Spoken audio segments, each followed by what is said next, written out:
हाँ भाई, तो लास्ट में अपन ये सब पढ़ रहे थे, वैन वाल radius, metallic radius, covalent radius. तो आप ये देखें, बॉन्ड स्ट्रेंथ का ऑर्डर होता है कोवेलेंट सबसे स्ट्रॉन्ग, मेटेलिक उससे वीक, वैन वाल सबसे वीक। जो बॉन्ड ज्यादा स्ट्रॉन्ग वहां एटम ज्यादा पास, एटम ज्यादा पास तो इंटरन्यूक्लियर डिस्टेंस कम, तो उसका हाफ भी कम। तो कोवेलेंट रेडियस सबसे कम हो जाएगी, कोवेलेंट रेडियस सबसे कम, उससे ज्यादा मेटेलिक, और सबसे ज्यादा कौन सी रेडियस होगी? वैन डर वाल। और ये देखा गया सेम एटम की कोवेलेंट रेडियस उसकी वैन डर वाल रेडियस की आधी होती है, या सेम एटम की वैन डर वाल रेडियस उसकी कोवेलेंट रेडियस से लगभग डबल होता है। वैसे सही में तो डबल से हल्का सा कम। जैसे कोवेलेंट रेडियस मैंने बताया था कि अगर मान लो 40 पिकोमीटर है तो वैन डर वाल 80 नहीं होगी, 78 79 इस तरह से होगा। 80 का डबल 40 का डबल 80 होता है, उससे हल्का सा कम। तभी यहां पर लिखा हुआ है अप्रोक्सीमेट। तो वैन डर वाल रेडियस कोवेलेंट रेडियस का क्या होता है? डबल होता है लगभग फॉर सेम एटम। इस बात को मैंने ऐसे एक्सप्लेन किया था लास्ट में, जैसे मेरे पास एक Cl2 है, अब इन्होंने शेयरिंग करके एक बॉन्ड बनाया है। भाई हेलोजन के आउटर मोस्ट ऑर्बिट में 7 इलेक्ट्रॉन होते हैं और स्टेबिलिटी के लिए चाहिए कंप्लीट ऑक्टेट, यानी 8 इलेक्ट्रॉन। तो पहले वाले के पास भी 7, दूसरे वाले के पास भी 7, तो 8 कैसे करें? एक एक इलेक्ट्रॉन की शेयरिंग करते हैं। तो शेयरिंग से क्या बनता है? Covalent bond. तो ये इन्होंने शेयरिंग कर लिया, तो कोवेलेंट बॉन्ड बना। तो यहां कौन सी रेडियस आएगी? कोवेलेंट रेडियस, इंटरन्यूक्लियर डिस्टेंस का हाफ। तो ये जो भी डिस्टेंस है a, उसका हाफ। अच्छी बात है। अब ये एक Cl2 है, ये सेकंड Cl2, तो ये दोनों Cl एटम देखो, ये दोनों Cl एटम क्या है? Non bonded. राइट वाले जो Cl है ये नॉन बॉन्डेड है। अब नॉन बॉन्डेड के लिए कौन सी रेडियस डिफाइन करते हैं? वैन डर वाल रेडियस। तरीका क्या है?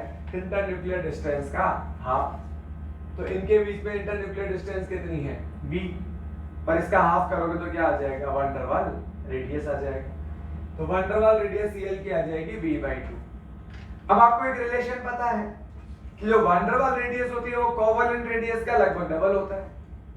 तो वैन डर वाल रेडियस लगभग डबल होगा कोवेलेंट रेडियस का।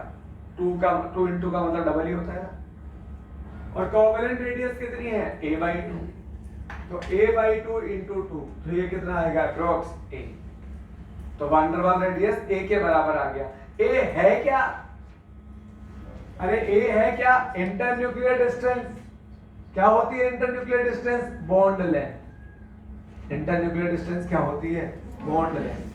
तो यानी वैन डर वाल रेडियस जो होती है वो बॉन्ड लेंथ के बराबर होती है। किसके इक्वल होती है? बॉन्ड लेंथ के इक्वल। तो आप ये नोट कर लें बेटा।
ये आर वंडरवाल क्या है? ये किसके इक्वल है? Inter nuclear distance of covalently bonded atom.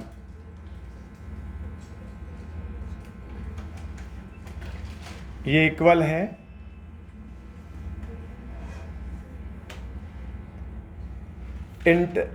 Are van der Waals covalently bonded atom के इंटर न्यूक्लियर डिस्टेंस के इक्वल होती है।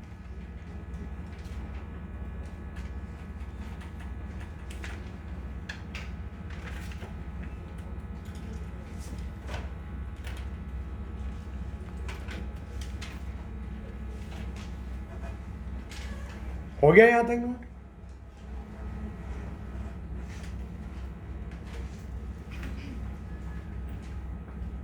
अब ये वाला ऑर्डर दोबारा नोट करने की जरूरत नहीं है, ऐसे अपन शायद कर चुके हैं एक बार। लेफ्ट टू राइट जाने पर जेड इफेक्टिव बढ़ता है तो साइज डिक्रीज होती है। टॉप टू बॉटम जाने पर ऑर्बिट बढ़ता है तो साइज बढ़ती है। टॉप टू बॉटम जाएंगे तो ऑर्बिट बढ़ेगा। लेफ्ट टू राइट में ऑर्बिट तो सेम रहता है लेकिन जेड इफेक्टिव बढ़ता है तो न्यूक्लियस का अट्रैक्शन बढ़ेगा, तो न्यूक्लियस इलेक्ट्रॉन को ज्यादा पास बुलाएगा और जहां तक इलेक्ट्रॉन होता है न्यूक्लियस से वही डिस्टेंस तो रेडियस होती है। तो left to right size decrease because Z effective increase, top to bottom size increase because shell increase. ये अपन नोट कर चुके हैं, ठीक है। अब इसके आगे समझते हैं। नेक्स्ट पॉइंट आता है, सामने देखना बिल्कुल। अपन ने एस पी डी एफ इनकी शेप पढ़ी थी। एस सब ऑर्बिट जो होता है वो होता है स्फेरिकल, पी जो होता है वो होता है dumbbell shape, P X, P Y, P Z. P X का मतलब क्या है कि वो जो डम्बल है यानी लोब जो है वो एक्स डायरेक्शन में है। पी वाई का मतलब वो जो डम्बल है वो वाई डायरेक्शन में है। पी जेड का मतलब डम्बल जेड डायरेक्शन में। डम्बल मतलब लोब। लोब बताता है इलेक्ट्रॉन की प्रोबेबिलिटी को। तो पी एक्स का मतलब इलेक्ट्रॉन की प्रोबेबिलिटी एक्स डायरेक्शन में, पी वाई का मतलब इलेक्ट्रॉन की प्रोबेबिलिटी वाई डायरेक्शन में, और पी जेड का मतलब इलेक्ट्रॉन की प्रोबेबिलिटी जेड डायरेक्शन में। और डी जो होता है उसका मतलब होता है, उसका शेप होता है डबल डम्बल। डी का मतलब क्या होता है? D X Y, D Y Z, D Z X, D X square minus Y square, D Z square. ये पढ़े हैं अपन ने, सबकी शेप पढ़ी है। अब एस जो होता है स्फेरिकल होता है। अच्छे से देखना सामने, बहुत इंपॉर्टेंट पॉइंट है। एस जो होता है वो स्फेरिकल होता है। स्फेरिकल का मतलब एस सब ऑर्बिट में जहां जहां इलेक्ट्रॉन मिलते हैं उनके चारों ओर अपन ने एक हाइपोथेटिकल बाउंड्री बना ली। जैसे आप जहां प्रेजेंट है ना, आपके चारों तरफ ऐसे एक बाउंड्री बना ली जाए, तारबंदी कर दी जाए, तो आप जैसे बैठे होंगे उसी के अकॉर्डिंग उस तारबंदी जो अपन बाउंड्री बनेंगे उसकी शेप निकल कर आएगी। जैसे आप ट्राइंगल के टाइप में बैठे अगर होंगे, ट्राइंगल जैसे, तो बाउंड्री भी ट्राइंगल ही बनेगी। अगर आप स्फेरिकल बैठे होंगे तो बाउंड्री भी स्फेरिकल ही बनेगी। अरे सही बात है ना भाई? तो एस में इलेक्ट्रॉन की प्रोबेबिलिटी न्यूक्लियस के चारों ओर हर डायरेक्शन में होती है। दोबारा, एस सब ऑर्बिट में इलेक्ट्रॉन की प्रोबेबिलिटी न्यूक्लियस के चारों ओर सब डायरेक्शन में, इधर भी, ऊपर भी, नीचे भी, आगे भी, पीछे भी, सब तरफ होती है, सब तरफ। अब सब तरफ अगर इलेक्ट्रॉन है तो इनको कवर करता हुआ जो बाउंड्री बनाएंगे वो स्फेरिकल ही होगी। जब सब तरफ ही इलेक्ट्रॉन है तो उनको कवर करता हुआ स्फेयर बनेगा। पी सब ऑर्बिट में जो इलेक्ट्रॉन मिलते हैं वो ऐसे दो बल्ब की जैसे मिलते हैं कि एक बल्ब इधर है, एक लोब इधर की तरफ बना हुआ है, एक लोब इधर की तरफ बना हुआ है। इस तरह से प्रोबेबिलिटी मिलती है। यहां पर डी में जो इलेक्ट्रॉन की प्रोबेबिलिटी मिलती है, कुछ इधर, कुछ इधर, कुछ इधर और कुछ इधर, तो उनको घेरता हुआ, उनको कवर करता हुआ एक डंबल तो ये बना और एक दूसरा डंबल इधर से बना। सर यहां क्यों नहीं है सर, यहां लोब क्यों, ये इन्हें लोब बोलते हैं, लोब। ये लोब का मतलब होता है इलेक्ट्रॉन की प्रोबेबिलिटी। जहां जहां इलेक्ट्रॉन है वहां वहां लोब बनेगा, और जहां लोब नहीं है मतलब वहां इलेक्ट्रॉन भी नहीं है। समझ आ गई क्या बेटा? मतलब सर यहां इलेक्ट्रॉन है कि नहीं है? नहीं है। अगर होता ना इस डी ऑर्बिट का इलेक्ट्रॉन तो लोब वहां भी बनता। सर यहां है कि नहीं है? नहीं है। सर ये इलेक्ट्रॉन कौन सा है? अरे इसको छोड़ो, ये कहीं और से आ रहा है। अपन तो अभी डी सब ऑर्बिट की बात करते हैं। पी सब ऑर्बिट में यहां इलेक्ट्रॉन है कि नहीं है? इस वाई एक्सिस में नहीं, यहां नहीं है क्योंकि यहां लोब ही नहीं है। अब बात समझते हैं। जो एस सब ऑर्बिट होता है उसमें न्यूक्लियस के चारों ओर सब तरफ इलेक्ट्रॉन की प्रोबेबिलिटी होती है और इक्वल प्रोबेबिलिटी। अब ये इलेक्ट्रॉन कौन से हैं? ये वाले इलेक्ट्रॉन कौन से हैं? ये वाले हैं बाहर वाले ऑर्बिट के इलेक्ट्रॉन। जैसे एस के बाहर कौन होगा? तो एस के बाहर पी होगा, डी होगा, एफ होगा। पहले 4s आएगा, फिर 4p आएगा, फिर 4d आएगा, फिर 4f आएगा। उसके बाद में 5s आएगा, 5p आएगा, 5d आएगा, 5f आएगा। तो बहुत सारे ऑर्बिट होंगे ना बाहर। तो ये इस बात को एक्सप्लेन कर रहा है कि न्यूक्लियस के चारों ओर कोई सा भी सब ऑर्बिट हो, s में इलेक्ट्रॉन सब तरफ होते हैं, तो बाहर इलेक्ट्रॉन किसी भी डायरेक्शन में हो वो s के रिपल्शन से बच नहीं पाएगा।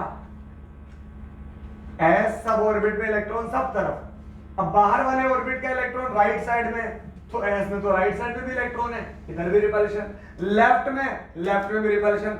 बाहर वाले ऑर्बिट का इलेक्ट्रॉन टॉप ऊपर की तरफ है, ऊपर भी रिपल्शन। s में तो सब तरफ इलेक्ट्रॉन होते हैं, तो उसके चारों तरफ किसी भी डायरेक्शन में दूसरा इलेक्ट्रॉन आ जाए सब तरफ रिपल्शन लगेगा, सब तरफ। अब बात करते हैं पी की। ये जो पी सब ऑर्बिट है, अगर इधर से कोई इलेक्ट्रॉन आए तो इस डायरेक्शन में तो लोब है ही ना अपने पास। लोब है मतलब यहां क्या प्रेजेंट है?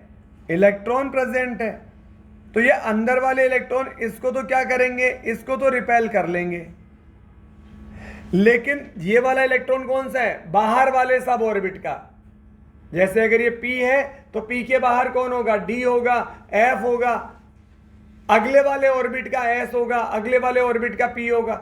जैसे ये 3P है तो 3P के बाहर 3D होगा, फिर 4S आएगा, 4P आएगा, 4D आएगा, 4F आएगा, फिर 5S आएगा, 5P आएगा, 5D आएगा, 5S आएगा, 5F आएगा। सभी होंगे ना उसके बाहर, तो 3P के बाहर तो सभी होंगे। तो अगर इस डायरेक्शन में इलेक्ट्रॉन आएगा, इस डायरेक्शन में px की प्रोबेबिलिटी है, तो इधर तो रिपल्शन होगा, पर ये इलेक्ट्रॉन जो बाहर वाले सब ऑर्बिट का है, इधर तो p का लोब ही नहीं है। और अगर p का लोब ही नहीं है तो इस वाले इलेक्ट्रॉन पर तो कोई रिपल्शन लगाएगा ही नहीं। ये जो p सब ऑर्बिट है वो रिपल्शन लगाएगा ही नहीं उधर। तो इसका मतलब ये जो डायरेक्शन है, ये वाली जो डायरेक्शन है, इस डायरेक्शन में इस p का लोब ही नहीं है। और p का लोब नहीं है तो इस डायरेक्शन में जो भी इलेक्ट्रॉन होंगे उन पर किसी भी तरह का रिपल्शन नहीं लगेगा। लेकिन s में ऐसी कोई डायरेक्शन नहीं है जिधर रिपल्शन नहीं लगेगा, क्योंकि s के इलेक्ट्रॉन तो चारों तरफ फैले, और अगर चारों तरफ स्प्रेडेड हैं तो कहीं से भी आ जाए बाहर वाला इलेक्ट्रॉन, सब तरफ s का इलेक्ट्रॉन रिपेल करेगा। अच्छा, s में हर तरफ रिपल्शन लग रहा है, p में एक डायरेक्शन ऐसी है जहां रिपल्शन नहीं लग रहा। अब d को देखो, ये जो डायरेक्शन है, ये इस डायरेक्शन में कोई भी d का लोब नहीं है। अरे है क्या d का कोई लोब? अच्छा, ये जो डायरेक्शन है, ये इस डायरेक्शन में कोई भी d का लोब नहीं है, ना तो इस डायरेक्शन में कोई लोब है ना इस डायरेक्शन में कोई लोब है। ये जो बीच वाली डायरेक्शन है, बीच वाला, इसका मतलब कितनी डायरेक्शन है जिधर लोब नहीं है? 2 डायरेक्शन। मतलब 2 डायरेक्शन ऐसी है, अगर बाहर वाला इलेक्ट्रॉन उस डायरेक्शन में होगा तो उस पर रिपल्शन नहीं लगेगा। आ रहा है क्या समझ में? शेप से समझ में आ रहा होगा ना यार। जैसे इन दोनों के बीच में एक जगह खाली पड़ी है, इन दोनों के बीच में ये जगह खाली पड़ी है, सही बात है कि नहीं? तो सबसे ज्यादा रिपल्शन कौन लगा रहा है? SPD कौन लगा रहा है? S। और सबसे कम कौन लगा रहा है? D। जैसे S में ऐसा लोब कितना होता है? ऐसा, मतलब S में ऐसी कोई डायरेक्शन ही नहीं है जहां रिपल्शन ना लगे, सब तरफ रिपल्शन। P में एक डायरेक्शन है जहां रिपल्शन नहीं लगेगा। D में ऐसी दो डायरेक्शन है जहां रिपल्शन नहीं लगेगा। S के लिए 0 डायरेक्शन, P के लिए 1 डायरेक्शन, D के लिए 2 डायरेक्शन। कुछ कुछ मेरे दिमाग में क्लिक कर रहा है, कुछ कुछ। ये तो इनके अज्युमेटर क्वांटम नंबर की वैल्यू है। S के लिए L की वैल्यू कितनी होती है? 0। तो इसमें 0 ऐसी डायरेक्शन है। P के लिए अज्युमेटर क्वांटम नंबर L की वैल्यू कितनी होती है? 1। तो P के लिए एक डायरेक्शन है। D के लिए L की वैल्यू कितनी होती है? 2। तो D के लिए ऐसी 2 डायरेक्शन है। तो F में ऐसी कितनी डायरेक्शन होगी? 3, क्योंकि F के लिए L की वैल्यू कितनी होती है?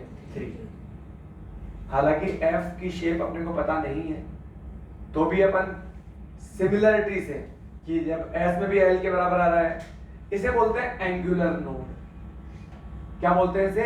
Angular node. एंगुलर नोड अपन ने लिखा था वहां, L के बराबर होता है। रेडियल नोड होता है N minus L minus 1। Angular node होता है L। तो टोटल क्या होता है? दोनों का सम। ठीक है? तो नंबर ऑफ नोडल प्लेन, देखो ये लिखा हुआ, नंबर ऑफ नोडल प्लेन और एंगुलर नोड, ये किसके इक्वल होता है? L के इक्वल। तो आप चेक भी कर लो, S में तो 0 एंगुलर नोड है। एंगुलर नोड का मतलब ऐसी डायरेक्शन जहां इलेक्ट्रॉन ना मिले। तो S में तो सब तरफ मिलेंगे, P में एक ऐसी डायरेक्शन है जहां नहीं मिलेंगे, D में 2 ऐसी डायरेक्शन है जहां नहीं मिलेंगे। तो ये एंगुलर नोड है।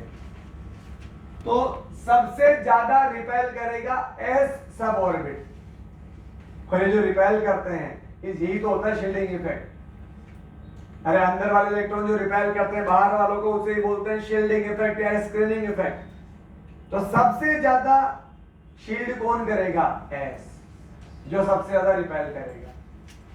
तो शील्डिंग इफेक्ट S की सबसे ज्यादा, P की उससे कम क्योंकि P एक डायरेक्शन में नहीं करेगा, D की उससे कम क्योंकि 2 डायरेक्शन में नहीं करेगा, F की और भी कम क्योंकि वो 3 डायरेक्शन में नहीं करेगा। S और P का जो शील्डिंग इफेक्ट है उसे अच्छा माना जाता है, अच्छा। और D और F में तो 2-3 डायरेक्शन ऐसी है जहां रिपल्शन नहीं होता, तो उनके शील्डिंग इफेक्ट को क्या माना जाता है? पुअर माना जाता है। ठीक है, ये नोट कर लें।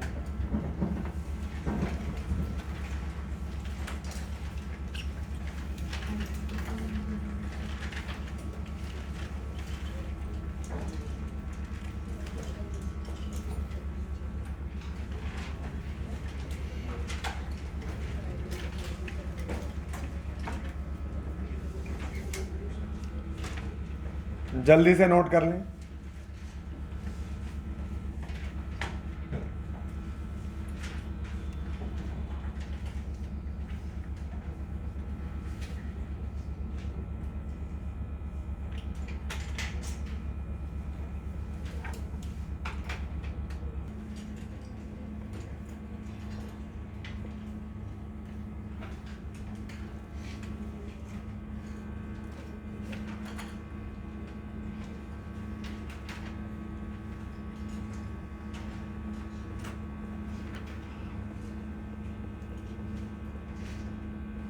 अरे नोट हो गया क्या?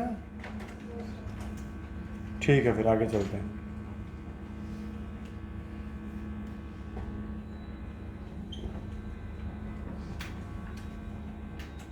ये जो इलेक्ट्रॉन अपन ने शो कर रखे हैं, ये बाहर वाले सब ऑर्बिट के इलेक्ट्रॉन हैं। ये बाहर की तरफ जो शो कर रहे हैं,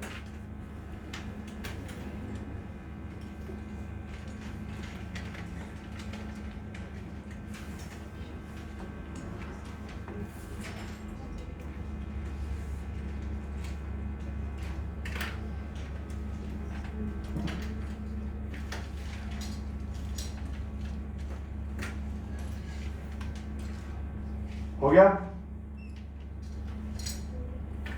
अगला पॉइंट समझते हैं, पहले समझना। नेक्स्ट पॉइंट आता है ट्रांजिशन कॉन्ट्रैक्शन। ट्रांजिशन कॉन्ट्रैक्शन बहुत इंपॉर्टेंट टॉपिक चल रहा है, ढंग से समझो यार। मैं भले ही यहाँ 4-5 प्रॉपर्टी पढ़ाऊंगा पर सब बेस्ड रेडियस पर ही है, इसे ढंग से समझो। इसे ट्रांजिशन कॉन्ट्रैक्शन को बोलते हैं टीसी, ठीक है, टीसी। याद रखना एस और पी का शील्डिंग इफेक्ट अच्छा होता है, डी और एफ का शील्डिंग इफेक्ट पुअर होता है, ये अभी अपन ने लिखा है, ठीक।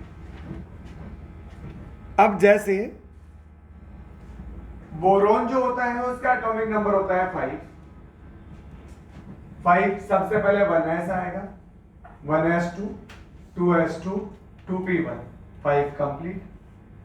अब एल्यूमिनियम, एल्यूमिनियम का एटॉमिक नंबर 13 होता है, तो 1s2, 2s2, 2p6, 10 कंप्लीट।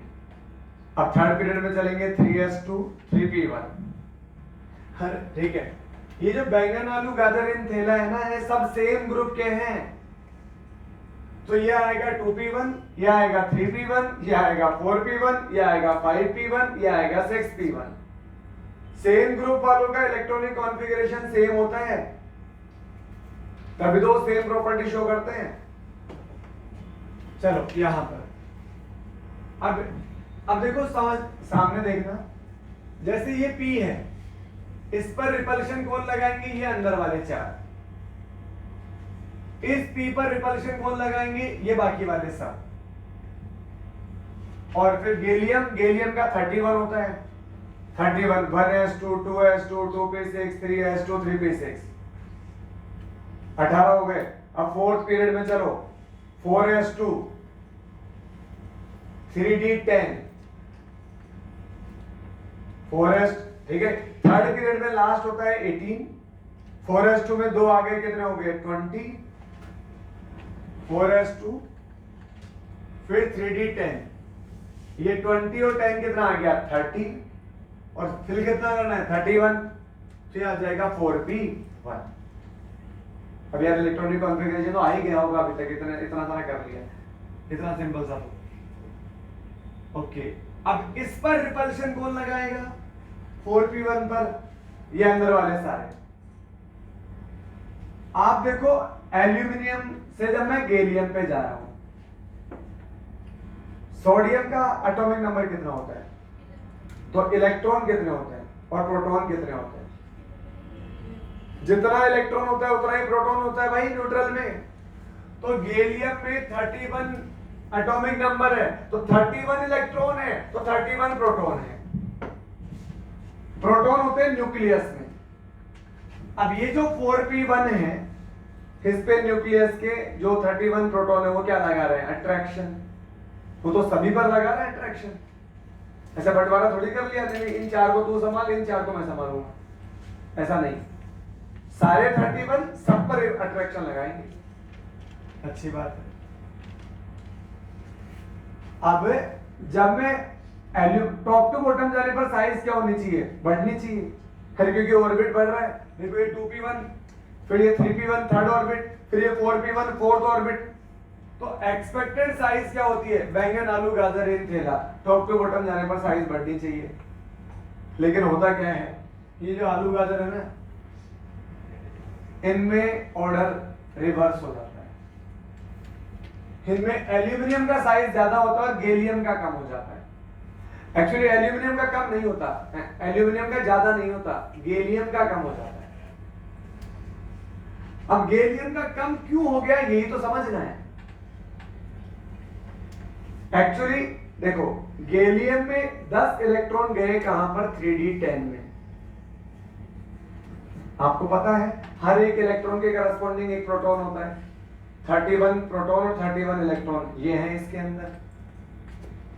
अब D और F का शील्डिंग इफेक्ट बहुत पुअर होता है। बोले तो D और F सब ऑर्बिट के इलेक्ट्रॉन बड़े वाले कामचोर होते हैं। D और F अंदर वाले इलेक्ट्रॉन का क्या काम है, बाहर वाले इलेक्ट्रॉन को रिपेल करना। लेकिन डी और एफ में नोडल प्लेन ज्यादा होते हैं, ऐसी डायरेक्शन ज्यादा होती है जहां पर इलेक्ट्रॉन नहीं होते, तो उन डायरेक्शन में बाहर वाले इलेक्ट्रॉन पर रिपल्शन नहीं लगता है। तो डी और एफ का शील्डिंग इफेक्ट पुअर होता है, ध्यान रखना। तो ये जो 10 डी इलेक्ट्रॉन है, ये इस 4p के इलेक्ट्रॉन को रिपेल कर ही नहीं रहे। ये जो डी के 10 इलेक्ट्रॉन है 4p के इलेक्ट्रॉन को बहुत घटिया तरीके से रिपेल कर रहे हैं, बहुत कम। लेकिन इन 10 डी इलेक्ट्रॉन के करस्पॉन्डिंग न्यूक्लियस में 10 प्रोटॉन तो होंगे ना, हर एक इलेक्ट्रॉन के करस्पॉन्डिंग एक प्रोटॉन होता है बेटा। 31 इलेक्ट्रॉन में तो 31 है प्रोटॉन। तो ये जो 10 डी इलेक्ट्रॉन है, 10 ये हो गए, बाकी 21 और हैं, तभी तो 21 और 10 कितने होते हैं 31। ये जो 10 डी इलेक्ट्रॉन है ये अपना काम अच्छे से नहीं कर रहे, क्योंकि इनका शील्डिंग इफेक्ट पुअर है। तो अब ये पी के इलेक्ट्रॉन को धक्का मार नहीं रहे बाहर की तरफ, तुम भागो यहां से, दूर जाओ, ये नहीं कर पा रहे बेचारे। लेकिन इनके करस्पॉन्डिंग जो न्यूक्लियस में प्रोटॉन है वो तो अपना काम अच्छे से कर रहा है, पास बुला रहा है इलेक्ट्रॉन को। रिपल्शन अच्छे से लग नहीं रहा, मतलब इलेक्ट्रॉन दूर जा नहीं रहे, और उनके करस्पॉन्डिंग जो प्रोटॉन बढ़ गए वो अपना काम अच्छे से कर रहे हैं, यानी प्रोटॉन तो अट्रैक्ट कर रहे हैं और इलेक्ट्रॉन रिपेल नहीं कर रहे। तो बताओ क्या होगा, प्रोटॉन अट्रैक्ट करेंगे तो इलेक्ट्रॉन पास आ जाएंगे, और अंदर वाले इलेक्ट्रॉन रिपेल नहीं करेंगे तो वो दूर नहीं जाएंगे। तो फिर क्या हुआ, यहाँ गैलियम के जो इलेक्ट्रॉन है वो कंपैरेटिवली ज्यादा पास आ जाते हैं। सर ऊपर वाले में तो 3D है ही नहीं, तो वो तो और भी कम रिपेल करेगा। अरे ऊपर वाले में डी नहीं है, मतलब इलेक्ट्रॉन कम है, इलेक्ट्रॉन कम है तो प्रोटॉन भी तो कम है। ऊपर वाले का एटॉमिक नंबर केवल 13 है, तो 13 इलेक्ट्रॉन 13 प्रोटॉन, तो प्रोटॉन भी तो 13 ही है, अट्रैक्शन भी तो कम ही है वहां। यहाँ 31 है प्रोटॉन। अगर अभी एफ आ जाएगा तो और भी बड़ा काम चोर है, वहां तो और भी कम रिपल्शन लगेगा, ठीक है, वो वहां पढ़ेंगे। तो ये जो डी इलेक्ट्रॉन है बेटा, अरे डी ब्लॉक के एलिमेंट को ट्रांजिशन एलिमेंट बोलते हैं, केवल D10 वालों को छोड़कर।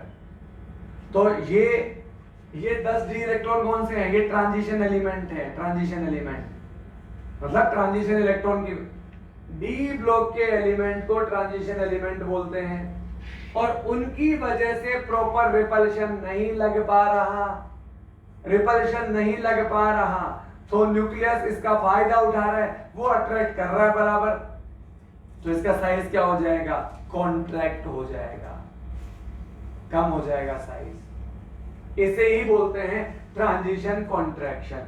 साइज में जो कॉन्ट्रैक्शन है ये डी इलेक्ट्रॉन की वजह से ही तो आया, इसे क्या बोलते हैं, ट्रांजिशन कॉन्ट्रैक्शन। ऐसे ही आगे कॉन्ट्रैक्शन आएगा 4f इलेक्ट्रॉन की वजह से।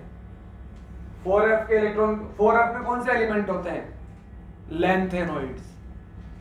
अरे 4f क्या होते हैं, लैंथेनोइड्स, लैंथेनम के बच्चे, लैंथेनम के 14 बच्चे लैंथेनोइड्स। तो 4f वाले उन, ठीक है, 4f की वजह से जो साइज में कॉन्ट्रैक्शन होगा, क्योंकि वो भी तो रिपल्शन का भी लगाएंगे, तो उनमें भी जो करस्पॉन्डिंग प्रोटॉन ज्यादा होंगे वो भी अट्रैक्शन ज्यादा लगा रहे होंगे।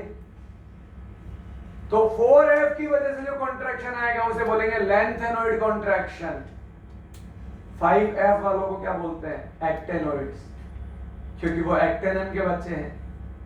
89 होता है एक्टेनम, उसके बाद में आता है 90 से 103, 5f एक्टेनोइड्स। तो एक्टेनोइड की वजह से भी कॉन्ट्रैक्शन आएगा, क्योंकि वो भी तो कामचोर है बड़े वाले। तो एक्टेनोइड की वजह से जो साइज में कॉन्ट्रैक्शन आता है उसे एक्टेनोइड कॉन्ट्रैक्शन, लैंथेनोइड्स की वजह से जो साइज में कॉन्ट्रैक्शन आता है उसे लैंथेनोइड कॉन्ट्रैक्शन, और डी ब्लॉक वालों की वजह से जो कॉन्ट्रैक्शन आता है उसे ट्रांजिशन कॉन्ट्रैक्शन। तो यहां पर ये देखो, एक्चुअल साइज जो होती है वो गैलियम की कम होती है, एल्यूमिनियम की हल्की सी ज्यादा होती है। यह आता है ट्रांजिशन कॉन्ट्रैक्शन की वजह से। और ये जो अगला ऑर्डर आता है बैंगन आलू गाजर इन थैला, टॉप टू बॉटम जाने पर साइज बढ़नी चाहिए थी, लेकिन इनकी साइज क्या है, नियर बाई सेम है, नियर बाई है। अब ऐसा क्यों है ये समझते हैं। इंडियम और थैलियम, इंडियम और थैलियम शायद यहां हो, नहीं है। चलो अपन इनका इलेक्ट्रॉनिक कॉन्फ़िगरेशन देखते हैं।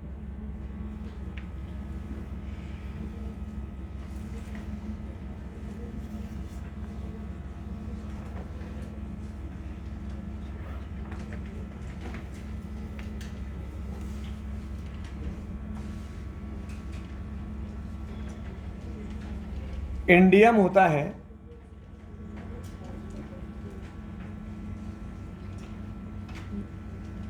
ये 4p1 आ चुका है तो 5p1 होगा, 1s2, 2s2 2p6, 3s2 3p6, 4s2 3d10,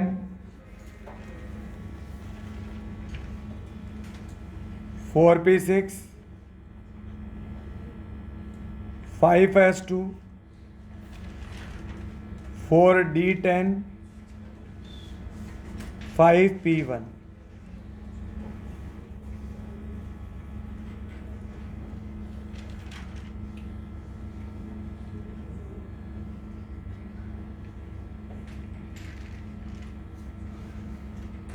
और थेलियम के बारे में बात करते हैं तो ये सेम आएंगे यहां तक,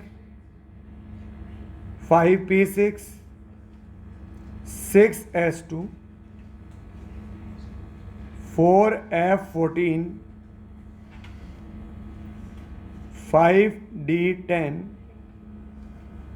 और 6p1।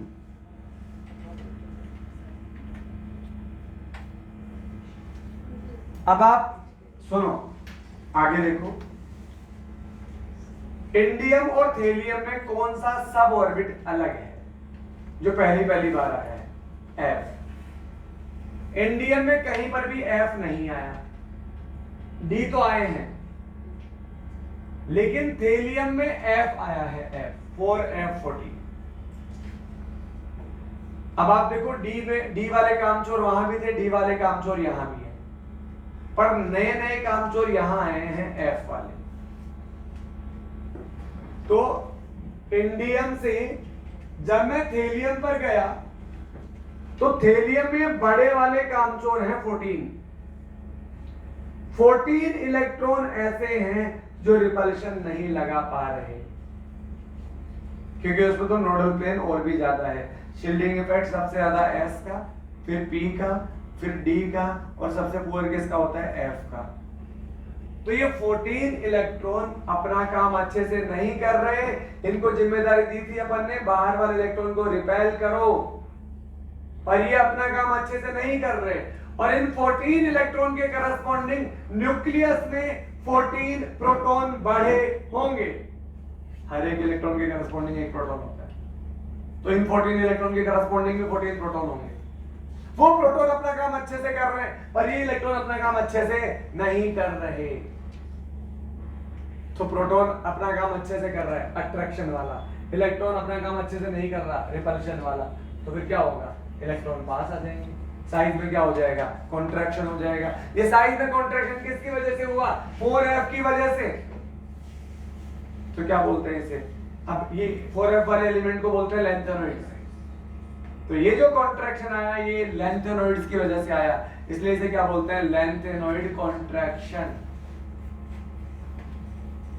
तो बेटा ढंग से देखो, जब मैं 5th पीरियड से 6th पीरियड में जाता हूं, 5th पीरियड से 6th पीरियड में जाता हूं, तो 6th पीरियड वालों का साइज बढ़ता ही नहीं है, वो 5th वालों के बराबर ही रहता है लगभग।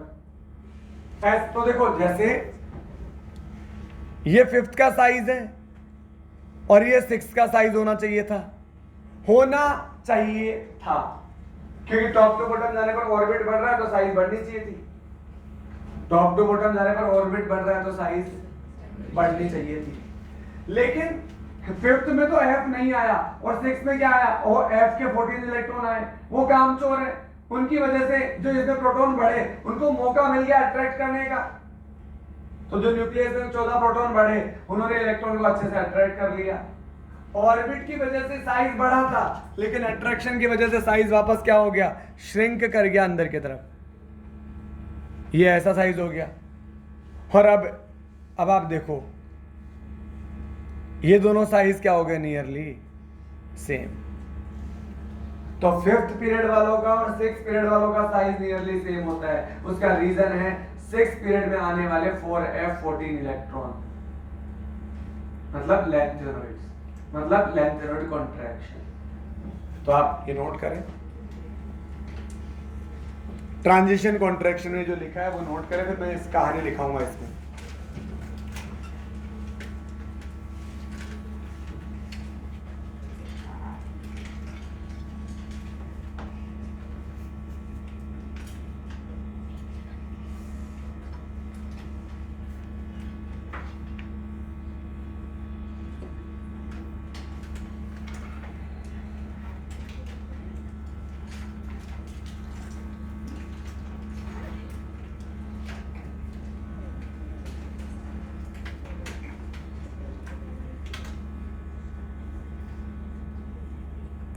ट्रांजिशन कॉन्ट्रैक्शन पूरे पीरियोडिक टेबल में केवल गैलियम पर लगेगा, वहां लिखा है ब्रैकेट में ओनली फॉर गैलियम।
तो आप लिखें इसमें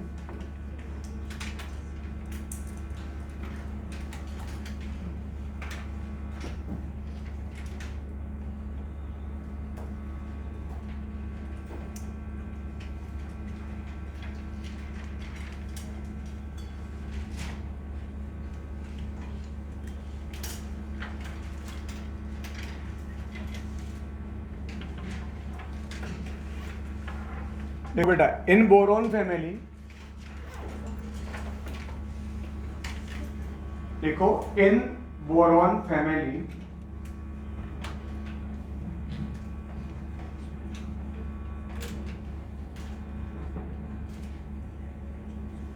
on moving top to bottom, in boron family, on moving top to bottom,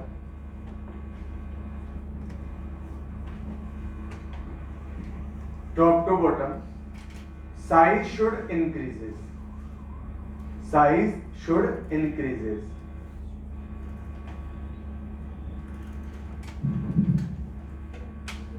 But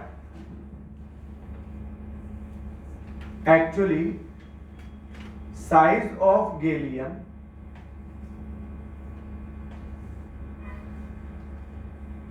is found less than aluminium, but actually size of gallium is less than aluminium because in gallium atom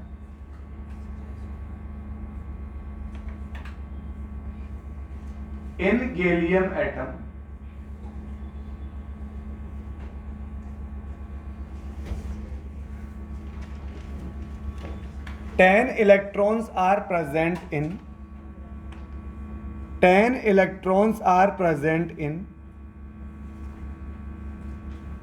3D suborbit.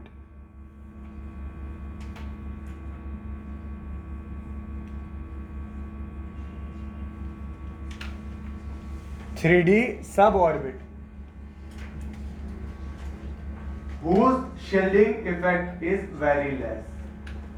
Whose shielding effect is very less.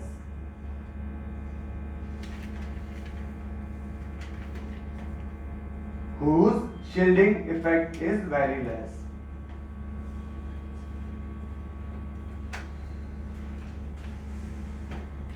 And due to this poor shielding,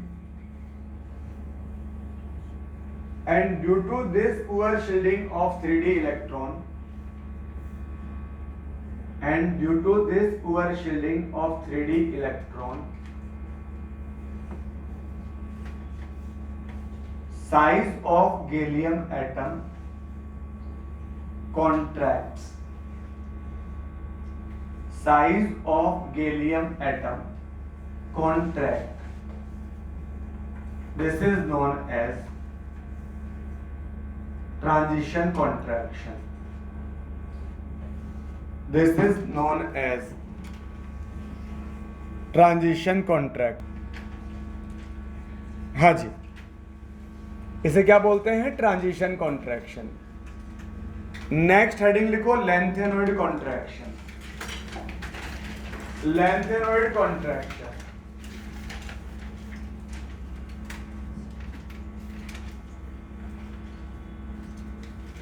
Lengthenoid contraction. LC. Lengthenoid contraction.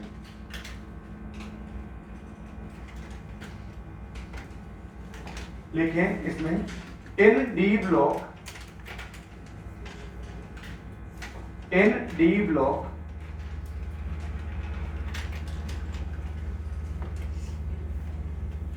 on moving top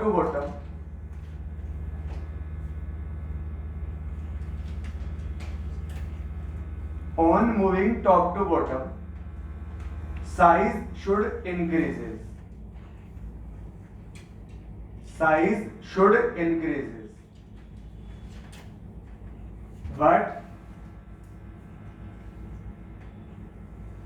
But size of 4D elements and 5D elements. But size of 4D elements and 5D elements are found to be nearly same.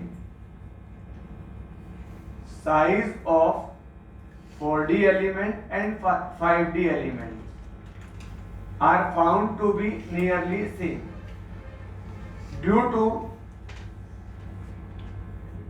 Due to poor shielding of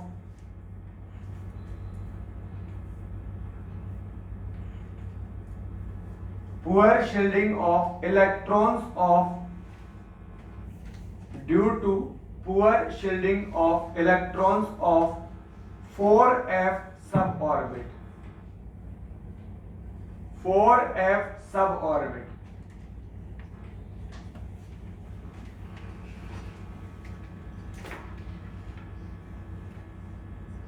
And this contraction in size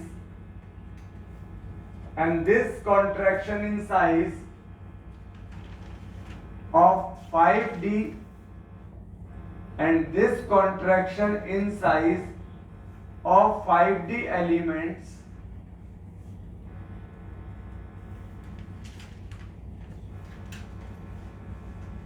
is known as lanthanoid contraction. Is known as lanthanoid contraction.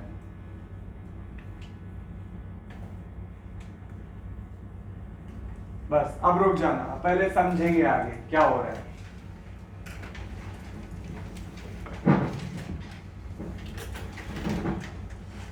जब मैं 3D से 4D गया,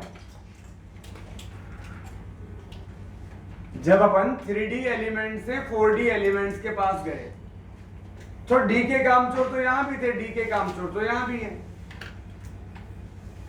simple.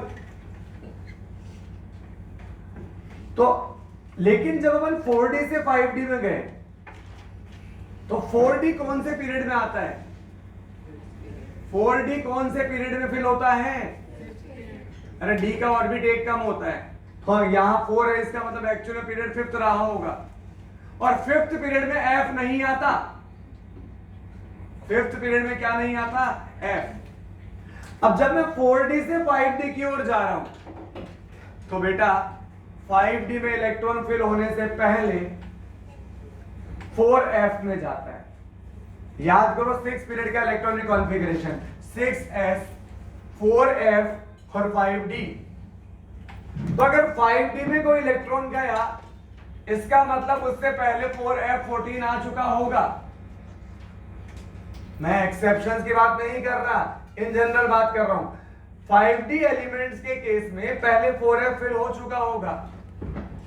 4D वालों के पास कोई f नहीं है, लेकिन 5D वालों के पास 4f के इलेक्ट्रॉन हैं, और 4f के इलेक्ट्रॉन, f के इलेक्ट्रॉन तो सबसे ज्यादा कामचोर होते हैं। तो 6 पीरियड वालों में यानी 5D से पहले 4f आता है, वो 4f के 14 इलेक्ट्रॉन कैसे होते हैं? कामचोर।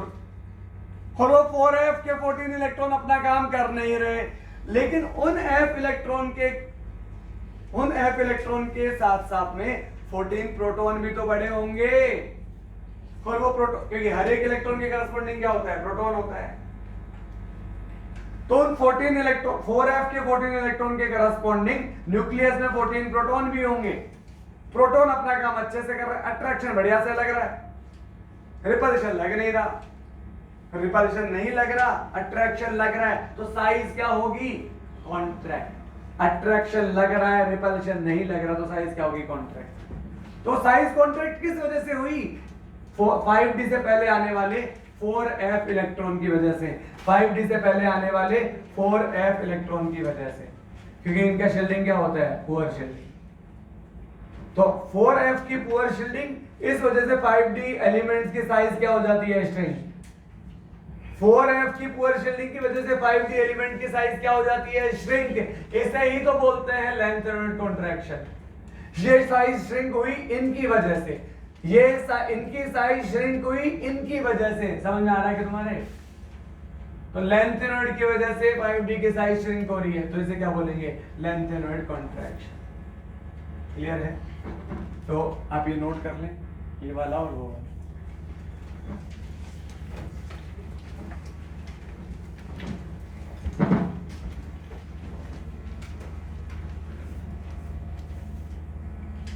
थ्री डी से 4D साइज बढ़ेगी और 4D और 5D की साइज नियरली सेम रहेगी। 3D से 4D साइज बढ़ेगी क्योंकि ऑर्बिट बन रहा है, और 4d से 5d साइज नियरली सेम रहेगी। और वो क्या लिखा हुआ एरो करके, LC मतलब लेंथ एनोड कॉन्ट्रैक्शन।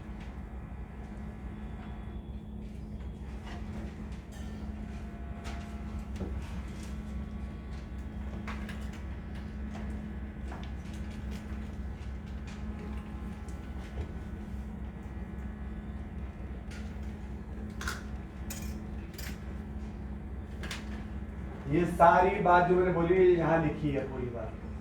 4F की पुअर शील्डिंग, इस वजह से 5D के एलिमेंट कैसे हो गए श्रिंक।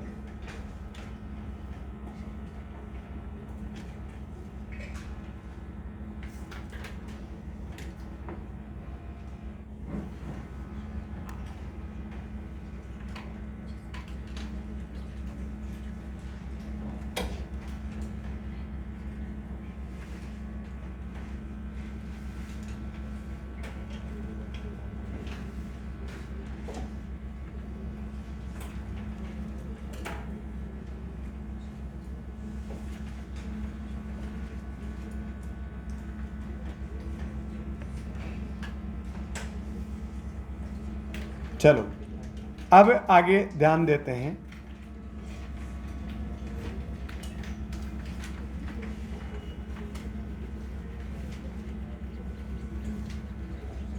बस अब सामने ध्यान दो। इन डी ब्लॉक अपन इन टॉपिक को ज्यादा तेजी से नहीं पढ़ सकते, इसलिए धीरे धीरे समझो आराम से।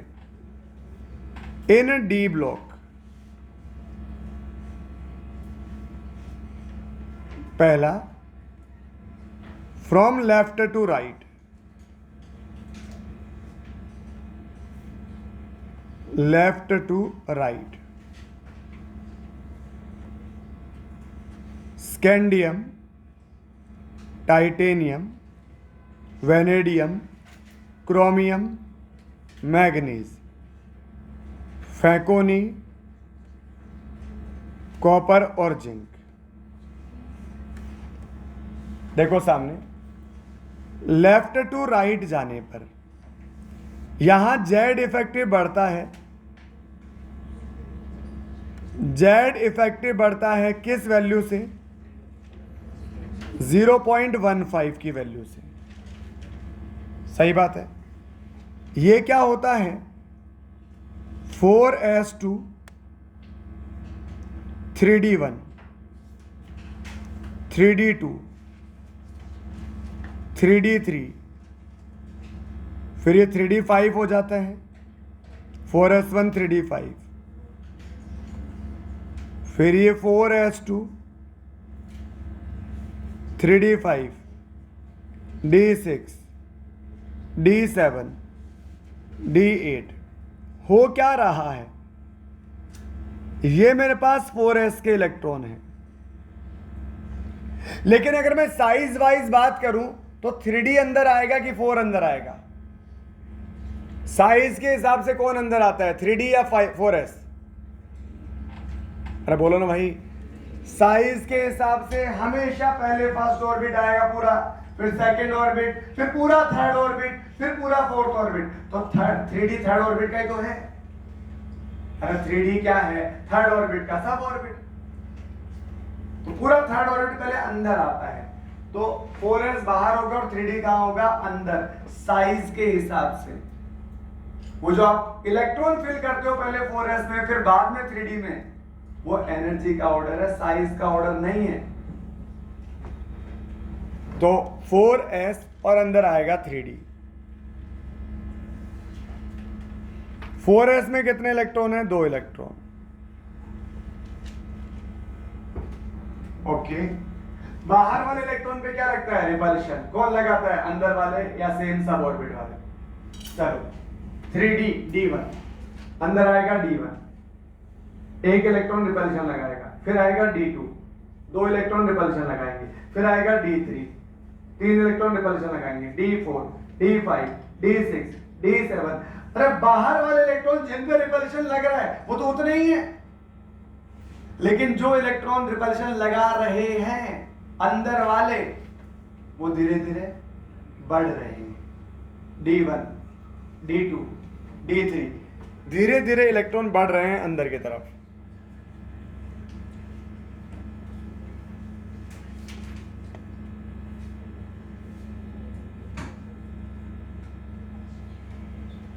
एक बात बताओ, अगर अंदर से रिपल्शन इलेक्ट्रॉन धीरे धीरे बढ़ रहे हैं तो अंदर से लगने वाला रिपल्शन बढ़ेगा कि नहीं बढ़ेगा?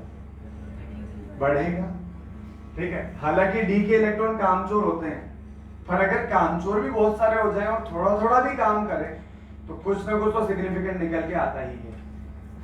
तो यहां प्रैक्टिकली क्या देखा गया? प्रैक्टिकली ये देखा गया कि स्कैंडियम से लेकर मैग्नीज तक जो नेट अट्रैक्शन होता है ये ज्यादा होता है रिपल्शन से।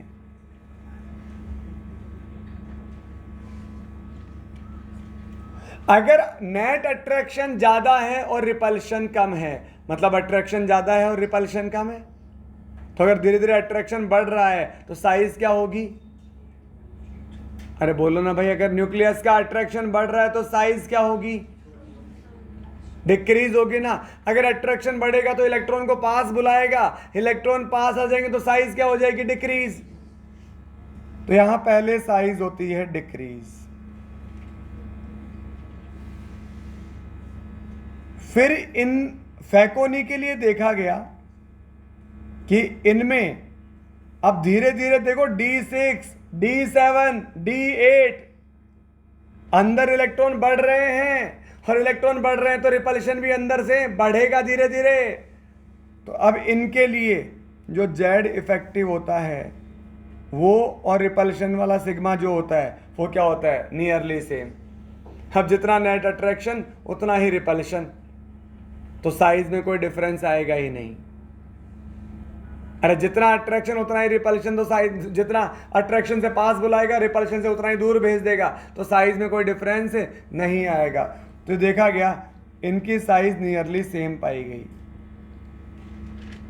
और कॉपर और जिंक इनमें तो D10 कॉन्फ़िगरेशन होता है।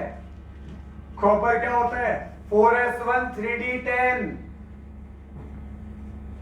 कॉपर होना चाहिए 4s2 3d9, लेकिन आप याद करो D9 से D10 बनाने में कितना, फुल्ली फिल्ड बनाने में एक ही तो इलेक्ट्रॉन चाहिए, तो S से एक इलेक्ट्रॉन कहां चला जाता है? D में।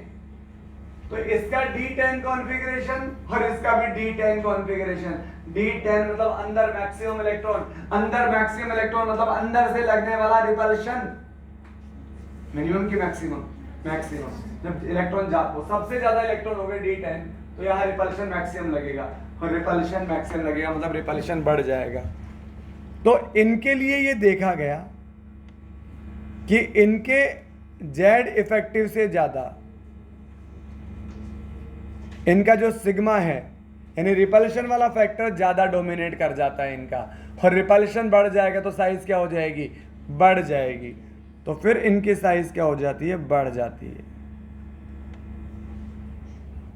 इनकी साइज बढ़ जाती है। तो पहले साइज डिक्रीज होती है क्योंकि शुरू में जेड इफेक्टिव ज्यादा रहता है, फिर धीरे धीरे अंदर इलेक्ट्रॉन बढ़ रहे हैं तो रिपल्शन भी बढ़ रहा है, तो अंदर वाले इलेक्ट्रॉन का रिपल्शन न्यूक्लियस के अट्रैक्शन को बैलेंस आउट करता है, इसलिए साइज नियरली सेम होती है। और इन दोनों के लिए तो D10 कॉन्फ़िगरेशन की वजह से अंदर से रिपल्शन मैक्सिमम होता है, तो सिग्मा ज्यादा हो जाता है रिपल्शन वाला फैक्टर नेट अट्रैक्शन से। और अगर रिपल्शन बढ़ जाएगा तो इलेक्ट्रॉन पास आएगा कि दूर? रिपल्शन बढ़ जाएगा तो इलेक्ट्रॉन पास आएगा कि दूर? इलेक्ट्रॉन दूर चला जाएगा। इलेक्ट्रॉन जहां तक जाएगा वही तो रेडियस होती है, तो इनकी साइज क्या हो जाती है? बढ़ जाती है। ठीक है, आगे नोट। एक छोटी सी बात हो, पहले कम हुई फिर वापस बढ़ी, अरे पहले रेडियस कम हुई फिर बीच में बराबर हुई फिर वापस बढ़ी, ऐसा तो हो रहा है यहां पर। पहले रेडियस कम हो रही है, फिर बीच में बराबर हो गई, फिर वापस बढ़ गई।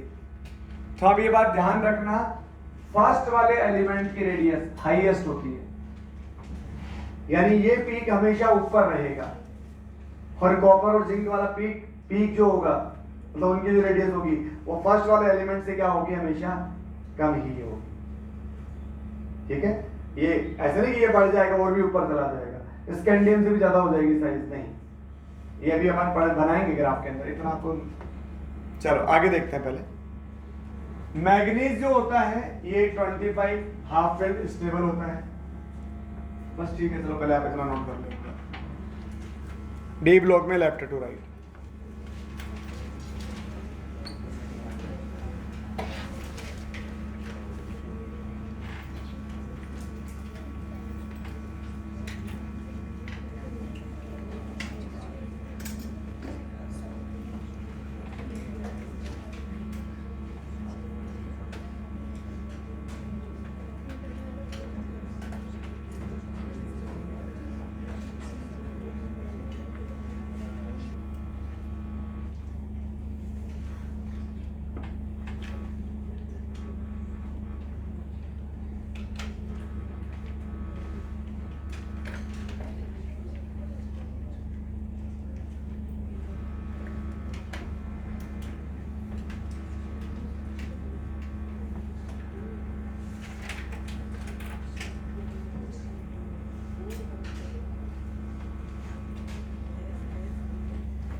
इनका कॉन्फ़िगरेशन क्या हो जाता है, D10 और इसका भी होता है D10।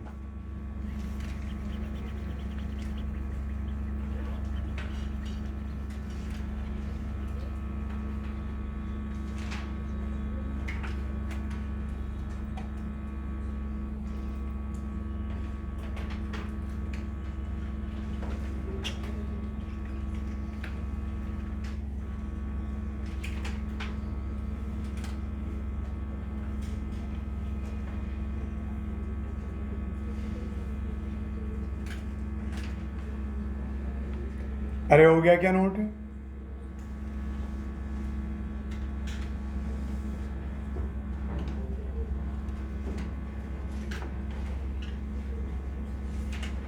ये पहले तो अपन ने बात करी फ्रॉम लेफ्ट टू राइट। ये सारी बातें अपन दोबारा करेंगे, अभी तो अपन पीरियोडिक टेबल पढ़ रहे हैं, एक जनरल आइडिया ले रहे हैं। जब डी ब्लॉक पढ़ेंगे तब ये डी ब्लॉक वाले वापस आएंगे सब, जब एस ब्लॉक पी ब्लॉक पढ़ेंगे तभी वापस आएंगे एस पी ब्लॉक वाले। ये नोट हो गया यहाँ तक।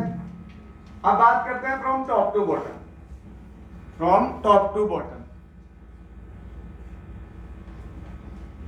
टॉप टू बॉटम जाने पर पहले, अच्छा टॉप टू बॉटम जाने पर साइज क्या होनी चाहिए, इंक्रीज होनी चाहिए। क्यों? क्योंकि टॉप टू बॉटम ऑर्बिट बढ़ता है, तो 3D से 4D जाने पर साइज बढ़ेगा, लेकिन 4D से 5D जाने पर साइज नियरली सेम रहेगा, क्योंकि 5D से पहले क्या आता है, 4F।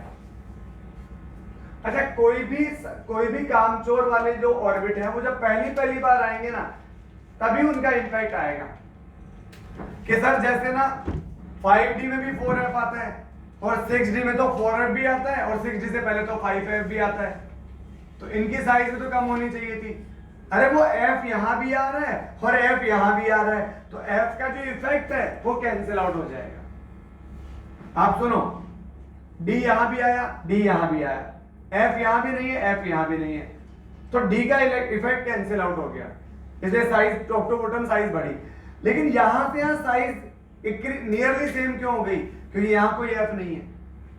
अरे 4D मतलब फिफ्थ पीरियड, और फिफ्थ पीरियड में कोई F नहीं आता, लेकिन 5D से पहले क्या आ जाता है वहां पर 4F, तो पहली बार F आया, तो पहली बार कामचोर आए तो पहली बार उनका इफेक्ट आया। अब यहां पर भी F है और यहां पर भी F है, 5D वालों में भी F आता है और 6D वालों के पास भी F होता है, तो अब उनका कोई इफेक्ट नहीं आने वाला, क्योंकि वो उनका इफेक्ट क्या हो जाता है, बैलेंस आउट हो जाता है। ठीक है भाई, F की वजह से ये भी डिक्रीज और F की वजह से ये भी डिक्रीज, तो नेट ऑर्डर जो चल रहा था वही चलेगा। तो ध्यान रखना 4D और 5D की साइज नियरली सेम होती है। रीजन क्या होता है इसका, लेंथेनॉइड कॉन्ट्रैक्शन। अब सामने ध्यान दो,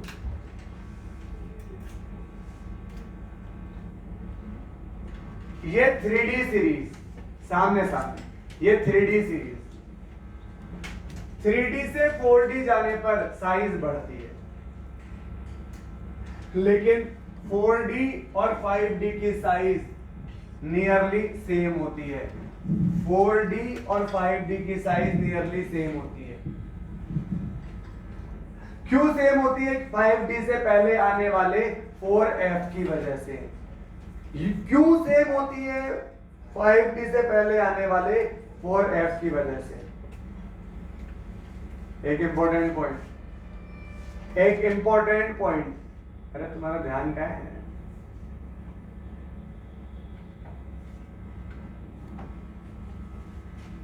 एक बात देखो, 4D और 5D की size same same same same same same same same same same same to same, लेकिन लेकिन लेकिन लेकिन point to be noted, 4D से 5D का साइज सेम नहीं है, बढ़ रहा है। ये क्या लफड़ा है?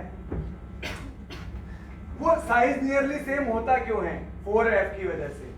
लेकिन ये ट्रियम से लेंथेनम पर जब आए तब तक तो 4F आया ही नहीं। अरे ये तो 57 है, ये क्या है 57, और लेंथेनॉइड कहां से कहां आते हैं? 58 से 71। पहले वो आएंगे फिर उनका इफेक्ट आएगा, तो 57 तक तो वो आए ही नहीं। अब 58 के बाद में अपन यहां 72 पे गए। अच्छा, 72 से पहले वालों के पास में आ गया 4F, तो यहां साइज क्यों बढ़ रही है? क्योंकि यहां पर लेंथेनॉइड कॉन्ट्रैक्शन नहीं लग रहा। सर ये तो 5D का एलिमेंट है, तो क्या करूं? कॉन्सेप्ट तो 4F के इलेक्ट्रॉन है ना, तो 57 में 4F के इलेक्ट्रॉन नहीं आते हैं, इसलिए इस पे लेंथेनॉइड कॉन्ट्रैक्शन नहीं लगेगा। तुम समझ भी रहे हो क्या भाई? कि 72 वाले पर तो लग रहा है, 73, 74, बाकी सारे 5D पर लग रहा है, बस इसी 5D पे नहीं लग रहा। अरे क्योंकि बाकी सारे 5D से पहले 4F आ चुका है, 72 से पहले 71 तक आ चुके हैं वो, लेकिन 57 से पहले तो नहीं आए ना वो, इसलिए यहां साइज में कोई चेंज नहीं आएगा, बाकी सब में साइज नियरली सेम रहेगी, और बाकी पे टॉप टू बॉटम साइज क्या हो जाती है? बढ़ जाती है। ठीक है, तो आप इतना नोट कर ले, चलो फिर बाद में कंक्लूजन लिखेंगे। लिखो from top to bottom, from top to bottom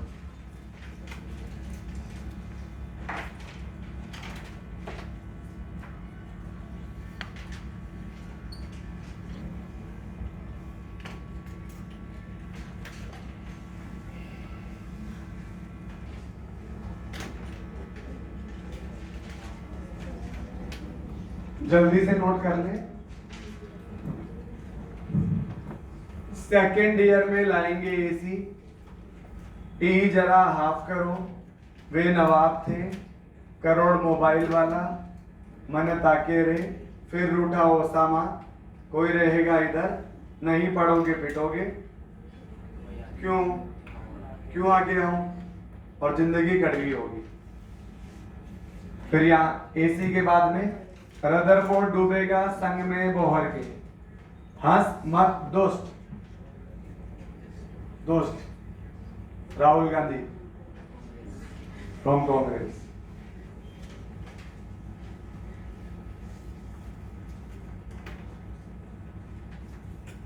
effect of lanthanoid contraction appears after lanthanum, lanthanum तक नहीं आएगा, लेंथेनम के बाद।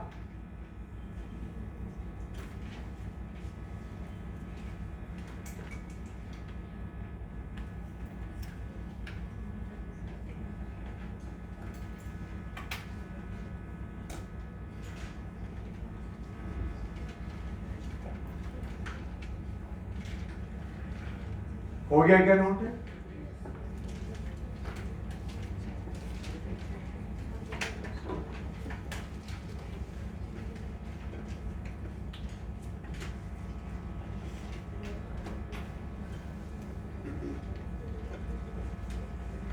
आज कोई एब्सेंट भी है क्या?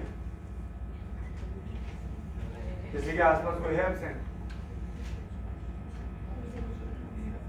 अपने पड़ोसियों को बता नहीं दूंगा, कोई भी एब्सेंट नहीं है आज। चलो अब आगे देखते हैं। ये बात हुई डी ब्लॉक के अंदर। डी ब्लॉक में लेफ्ट टू राइट पहले साइज डिक्रीज होती है, फिर फैकोनी की इक्वल होती है, और फिर कॉपर और जिंक की बढ़ जाती है। टॉप टू बॉटम 3D से 4D साइज बढ़ेगी, 4D और 5D की नियरली सेम होगी, और 5D से 6D पर दोबारा बढ़ेगी। ठीक है, हाँ जी। अब अगर मैं इस सेकंड पीरियड वाले के लिए बात करूं तो सेकंड ईयर में लाएंगे एसी, इनकी साइज का ऑर्डर यही रहेगा। ठीक है, अब आगे सुनो, सामने ध्यान दो। आप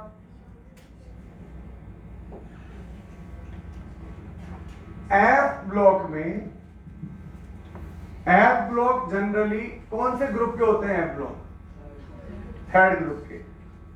वो थर्ड ग्रुप के होते हैं और वो जनरली +3 ऑक्सीडेशन स्टेट शो करते हैं, +3 ऑक्सीडेशन स्टेट शो करते हैं, मतलब जनरली 3 इलेक्ट्रॉन लूज करते हैं वो। तो इन 3 इलेक्ट्रॉन लूज करने के बाद इन पे जो चार्ज आएगा +3 +3 +3,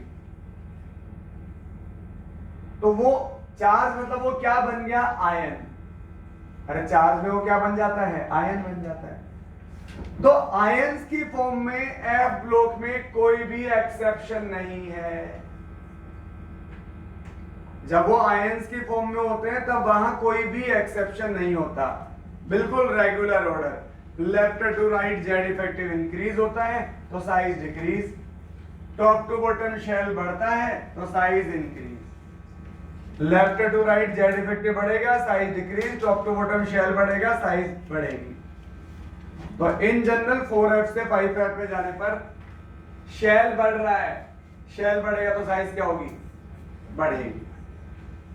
ठीक है, तो इन जनरल वहां कोई भी पंगा नहीं है।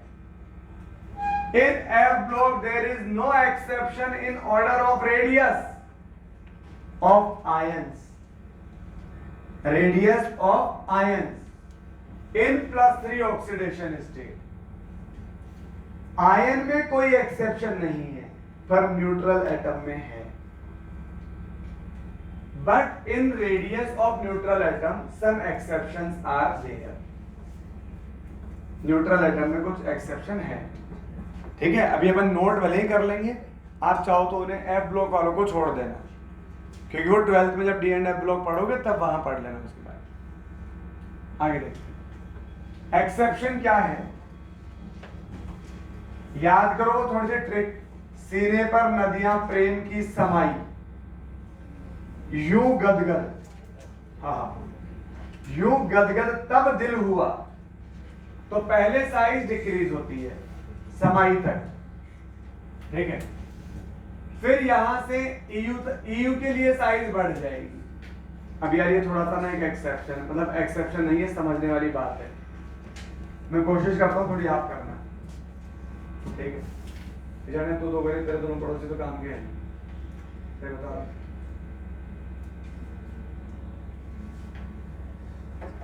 देखो एक बात है, सुनो ढंग से।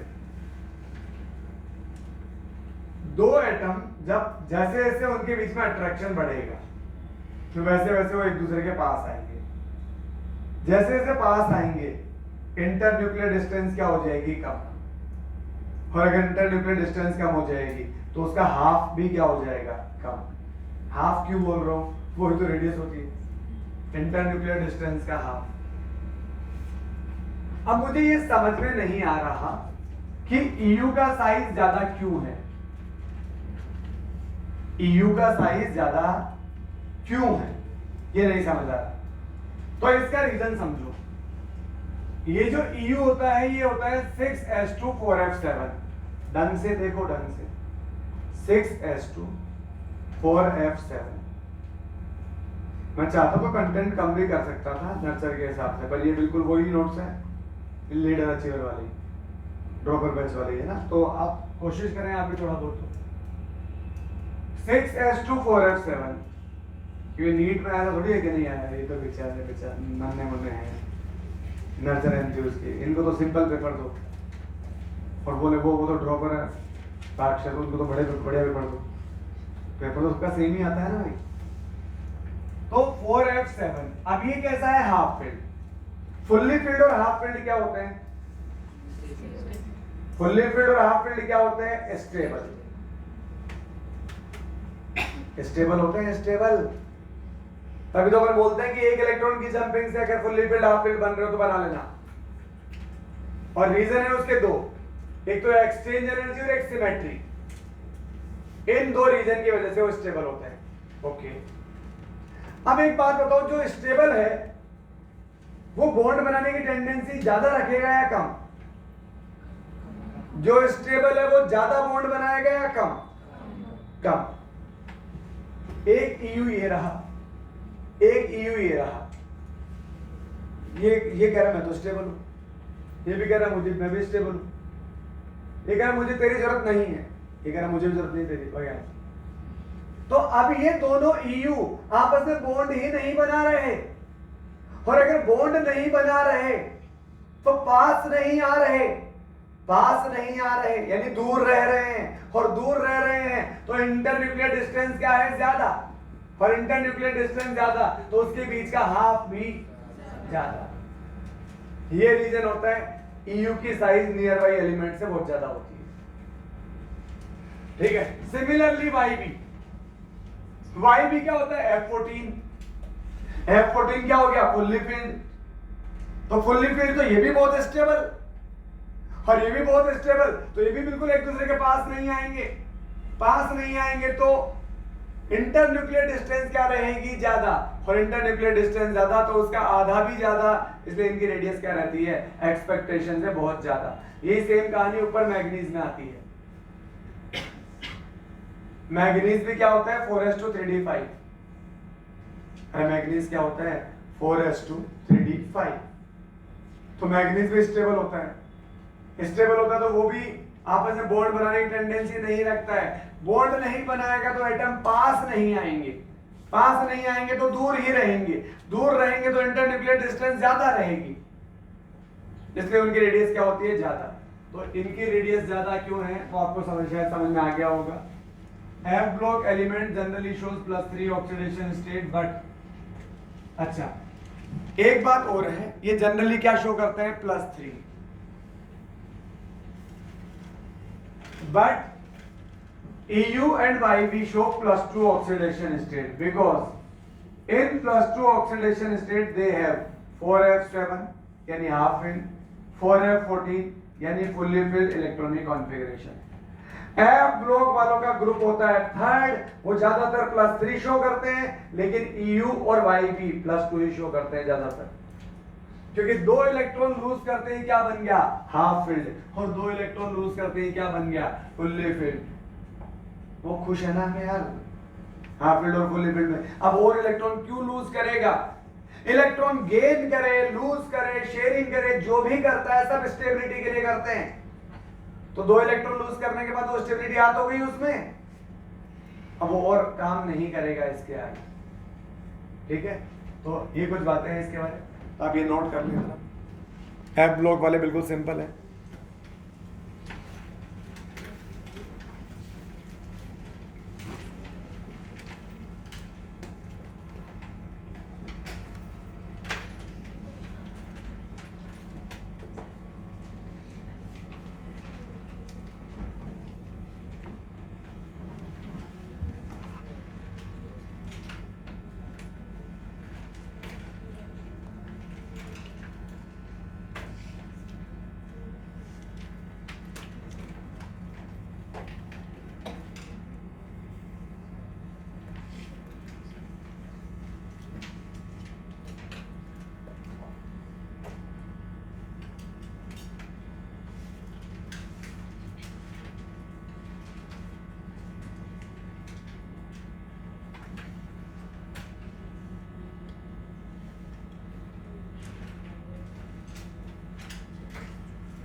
इनकी साइज वैसे नियरली सेम रहती है, लेंथेनम और एक्टेनम की। ऑर्डर तो यही रहता है, एक्टेनम की ही ज्यादा रहती है। ये नियरली सेम क्यों रहती है? क्योंकि इससे पहले केवल 5F आता है।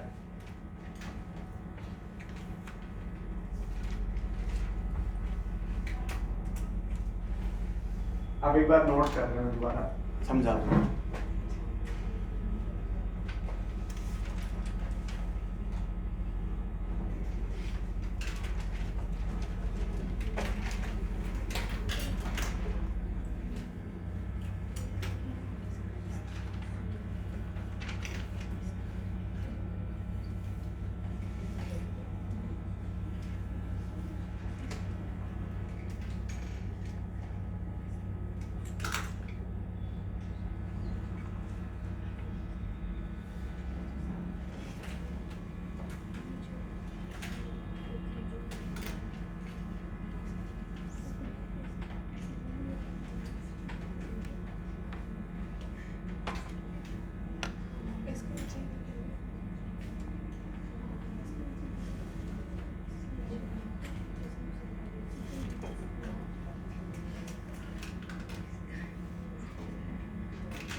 अरे हो गया इतना, आगे नोट करें।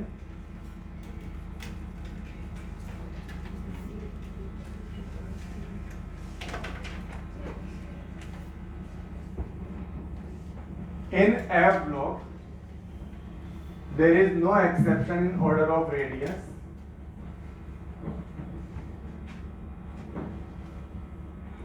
Of ions in +3 oxidation state.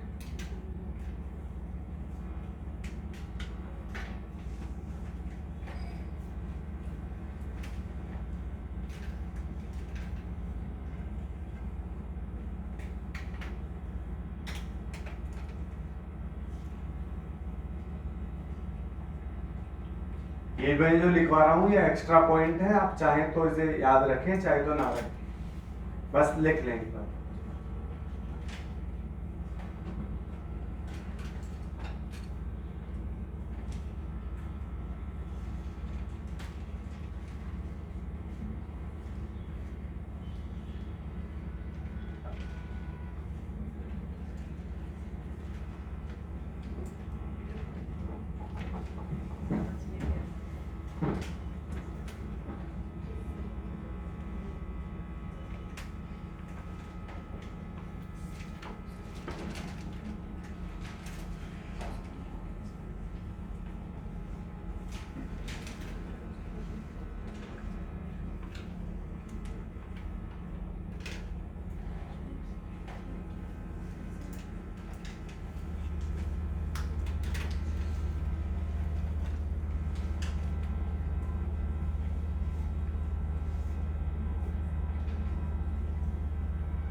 CE, फिर डिक्रीज हो रही है साइज, फिर SM, फिर इंक्रीज हो रही है, फिर EU,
एफ ब्लॉक एलिमेंट जो है उनका ग्रुप होता है थर्ड, तो उनके ग्रुप वालों की एक जनरल ऑक्सीडेशन स्टेट होती है +3। ठीक है, F block element if having oxidation state other than +3। चलो आप ये पूरा नोट कर लो एक बार, यहां तक नोट हो गया क्या? हो गया, यहां तक नोट कर लें आप बस।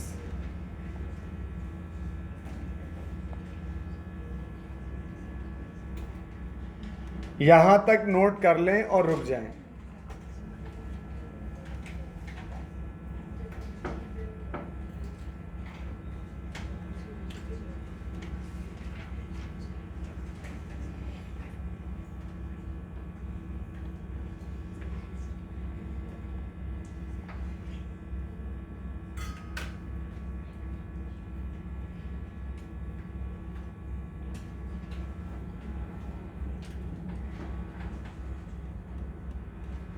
आपको ये आइडिया है क्या कि इलेक्ट्रॉन लूज करना मतलब ऑक्सीडेशन? अरे है क्या थोड़ा सा आइडिया है? 9th 10th आता है क्या ऑक्सीडेशन रिडक्शन?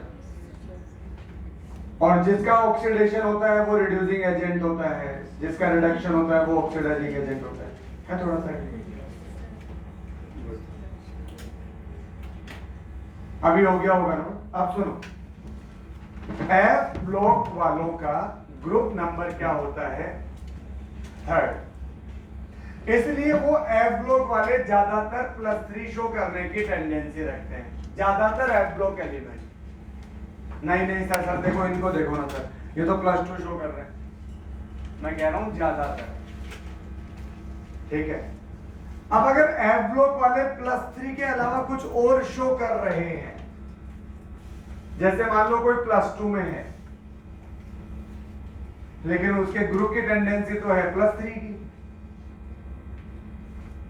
तो जब अगर वो +2 में है तो वो रहेगा नहीं +2 में, वो बाकी सबको देखेगा, अच्छा वो भी +3 में, अच्छा मेरा वो वही +3 में, अच्छा वो भी, राहुल तू भी +3 में, तो फिर वो भी खुद को +3 में कन्वर्ट करने की कोशिश करेगा। अगर वो +2 में है तो +3 में जाएगा, अगर +4 में है तो भी +3 में जाएगा।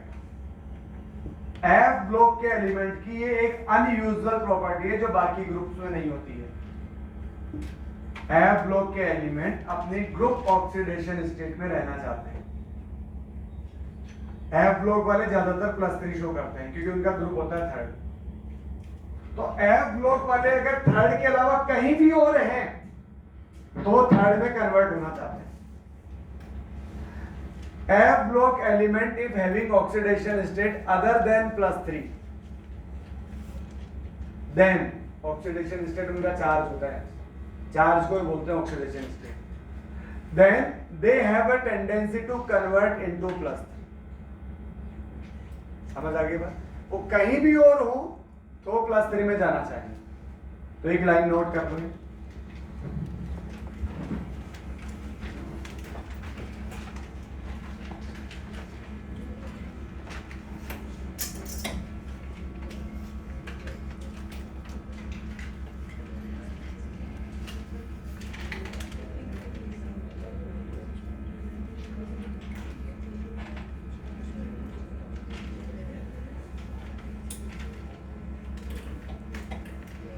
तो अगर मान लो एफ ब्लॉक का कोई एलिमेंट +2 में है और अगर एफ ब्लॉक का कोई एलिमेंट +4 में है,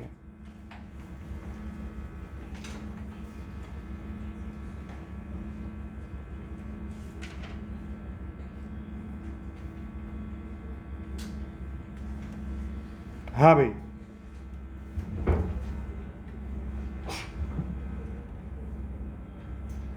तो रुमेजा आप मुझे बताओ कि ये +2 वाला क्या है, रिड्यूसिंग एजेंट या ऑक्सीडाइजिंग एजेंट?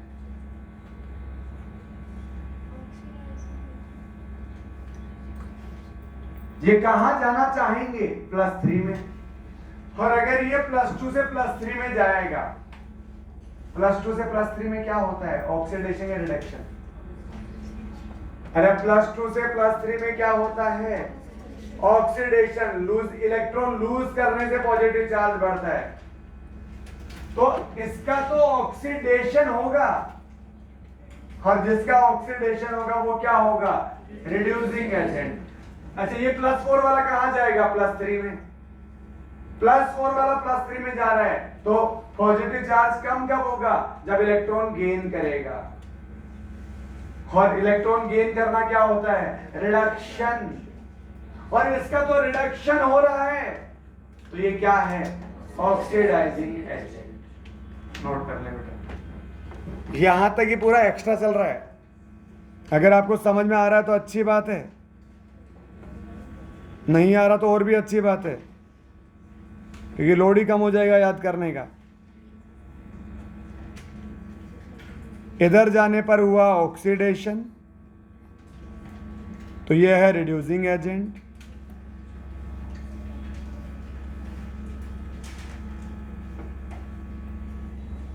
और इसका हो रहा है रिडक्शन, तो यह है ऑक्सीडाइजिंग एजेंट।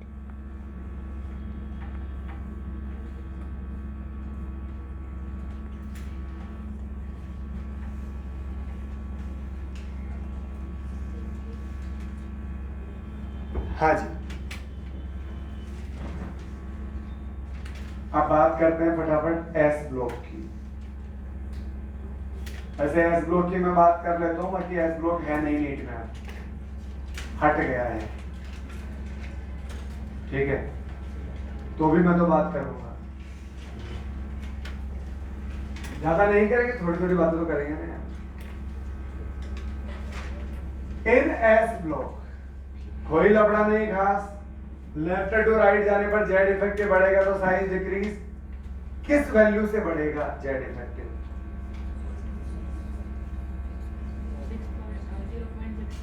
0.65। एस और पी ब्लॉक में 0.65 से बढ़ता है, और डी ब्लॉक में 0.15। जेड इफेक्टिव बढ़ेगा, size decrease. Top to bottom जाने पर शेल बढ़ेगा, और शेल बढ़ेगा, ऑर्बिट बढ़ेगा तो साइज इंक्रीज। अब इसका एक्चुअल ऑर्डर कुछ ऐसा होता है, left to right size decrease होती है, तो सबसे छोटा होता है बेरिलियम। अच्छा, ट्रिक तो याद होगी बेटा, मांगे कार छोटा बाबरा जी, लीना की रब से फरियाद। सबसे छोटा बेरिलियम, फिर लिथियम, फिर मैग्नीशियम, फिर सोडियम, फिर कैल्शियम, फिर स्ट्रोंशियम, बेरियम, और फिर ये। बस नोट कर लो, याद नहीं करना, बस नोट कर लो।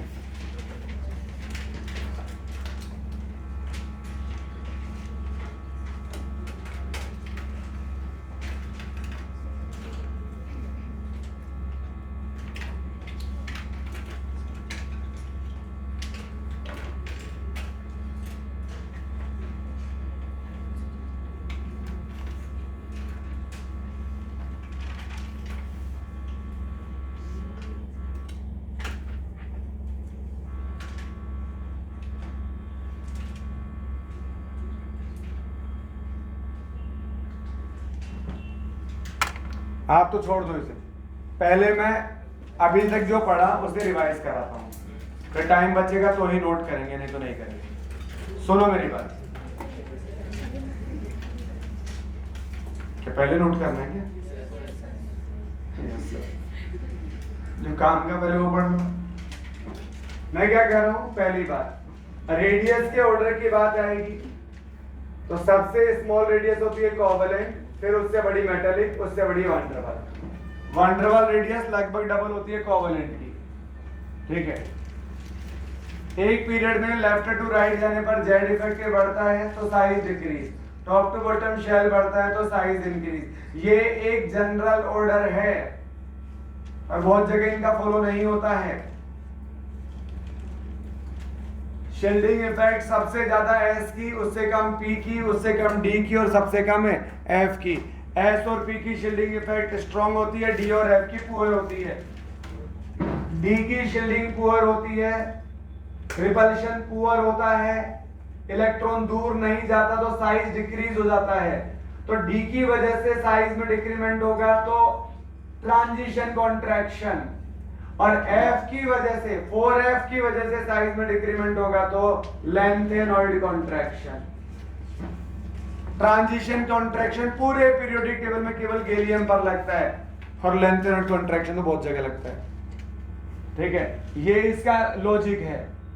आपसे कोई नहीं पूछेगा लॉजिक क्या होता है कि शील्डिंग इफेक्ट एस की ज्यादा क्यों होती है, खुद के समझने के लिए है वो। तो ये ट्रांजिशन कॉन्ट्रैक्शन, लेंथेनॉइड कॉन्ट्रैक्शन, ये डी ब्लॉक की कहानी है। डी ब्लॉक की लेफ्ट टू राइट पहले साइज डिक्रीज, फिर बीच में नियरली सेम और फिर साइज इंक्रीज। D10 कॉन्फ़िगरेशन, इनका D10 कॉन्फ़िगरेशन है। अंदर 10 इलेक्ट्रॉन, रिपल्शन मैक्सिमम करेंगे तो साइज बढ़ जाएगी, बाहर से इलेक्ट्रॉन दूर चला जाएगा। ये टॉप टू बॉटम, इन दोनों याद रखना, इन दोनों की साइज नियरली सेम होती है। इसकी 187 पिकोमीटर, इसकी 188 पिकोमीटर। वैल्यू याद नहीं करनी तुमको, बस याद रखना नियरली सेम होता है। लेकिन यहां देखो ग्रेटर देन और नियर लगा हुआ है कि अगर एग्जैक्ट पूछ लेना तो जिसकी ज्यादा होनी चाहिए उसी की ज्यादा है। इसके बाद में एफ ब्लॉक के बारे में मैंने थोड़ी बहुत बातें बताई, काफी सारी एक्स्ट्रा बातें बताई। ठीक है, तो बस ये और बाकी ये रहा वो आपको एस ब्लॉक, जिसको नोट करना था वो नोट कर लो। चलो आज के लिए काफी इतना। ओके, बहुत बहुत धन्यवाद आपका।